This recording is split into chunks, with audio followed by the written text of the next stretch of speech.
Madrasah Aliyah Ar-Rahmah adalah salah satu dari sekian banyak madrasah aliyah yang ada di Kabupaten Kediri. Madrasah yang beralamatkan di Jalan Kyai Haji Hashim Asy'ari, nomor 9, Dusun Gendis, Desa Purwotengah, Kecamatan Papar, Kabupaten Kediri ini didirikan di bawah naungan Yayasan Pendidikan Islam Ar-Rahmah.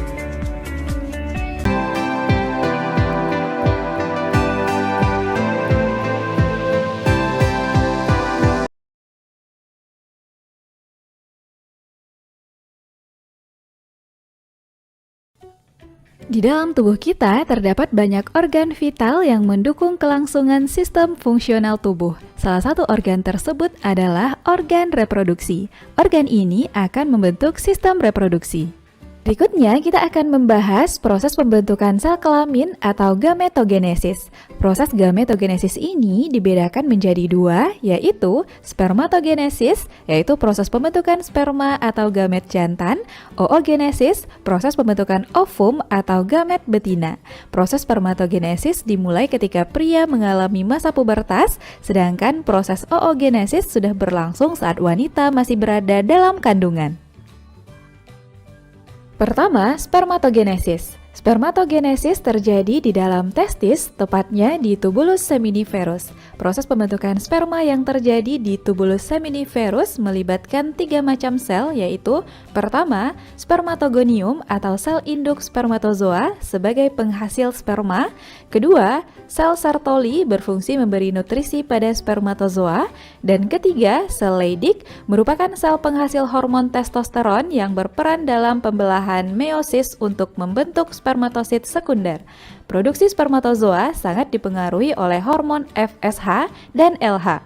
LH, luteinizing hormone, akan merangsang sel Leydig untuk menghasilkan testosteron. FSH, follicle stimulating hormone, merangsang sel Sertoli menghasilkan ABP, androgen binding hormone. ABP akan merangsang spermatogonium memulai spermatogenesis.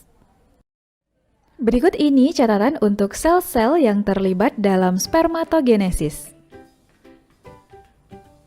Dan ini catatan untuk hormon yang berpengaruh dalam spermatogenesis.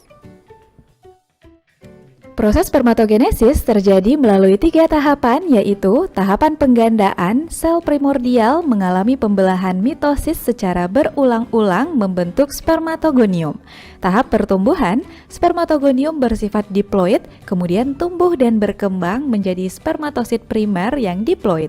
Tahap pematangan, spermatosit primer membelah secara meiosis membentuk 2 spermatosit sekunder yang haploid.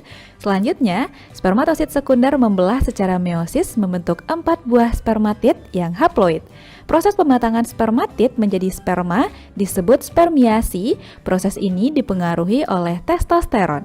Seorang pria normal mampu menghasilkan 20-40 juta sel sperma dalam setiap mililiter cairan semen. Proses gametogenesis berikutnya adalah oogenesis. Oogenesis terjadi di dalam ovarium. Proses ini akan menghasilkan sel telur atau ovum. Oogenesis memiliki 3 tahapan, yaitu pertama, tahap penggandaan, terjadi dalam ovarium janin saat masih dalam kandungan. Pada tahap ini, sel primordial akan mengalami mitosis membentuk oogonium yang bersifat diploid. Kedua, tahap pertumbuhan terjadi pada ovarium bayi. Oogonium akan mengalami pembelahan mitosis membentuk oosit primer yang diploid. Oosit primer berada dalam keadaan dorman atau istirahat sampai anak perempuan mengalami pubertas. Ketiga, tahap pematangan dimulai pada masa puber. Pada masa puber terjadi perubahan hormonal yang mengakibatkan oosit primer mengalami pembelahan meiosis 1 sehingga menghasilkan oosit sekunder yang berukuran besar dan badan polar 1 yang berukuran kecil. Oosit sekunder berhenti mengalami pembelahan saat terjadi ovulasi. Pembelahan meiosis 2 dilanjutkan setelah sel telur mengalami fertilisasi. Pada pembelahan ini, oosit sekunder menghasilkan ootit yang haploid dan badan polar 2 yang haploid. Ootit akan berdiferensiasi menjadi ovum dan badan polar 2 mengalami degenerasi. Nah, kira-kira apa saja ya yang terkandung dalam sperma manusia? Spermatozoa terdiri dari kepala pada bagian ujung, leher, dan ekor. Kepala mengandung inti sel atau nukleus yang dilindungi oleh akrosom. Akrosom berfungsi menembus lapisan pelindung ovum. Pada bagian kepala sperma juga terdapat sentriol. Bagian ekor berfungsi sebagai alat gerak sperma. Bagian pangkal ekor terdapat badan sperma yang mengandung mitokondria. Mitokondria berfungsi sebagai penghasil energi untuk menggerakkan sel sperma menuju oviduk. Bagian ekor sperma juga dilindungi oleh membran plasma. Berbeda dengan sel sperma, sel telur yang dihasilkan dari ovum saat ovulasi memiliki tubuh yang dilindungi oleh dua lapisan, yaitu lapisan luar disebut corona radiata dan lapisan dalam adalah zona pellucida. Pada bagian dalam ovum juga terdapat sitoplasma dan nukleus. Oosit sekunder menghasilkan senyawa fertilizin yang memiliki fungsi mengaktifkan sperma agar bergerak lebih cepat, menarik sel sperma secara kemotaksis positif, mengumpulkan sperma di sekeliling ovum. Sampai di sini, teman-teman bisa memahaminya ya.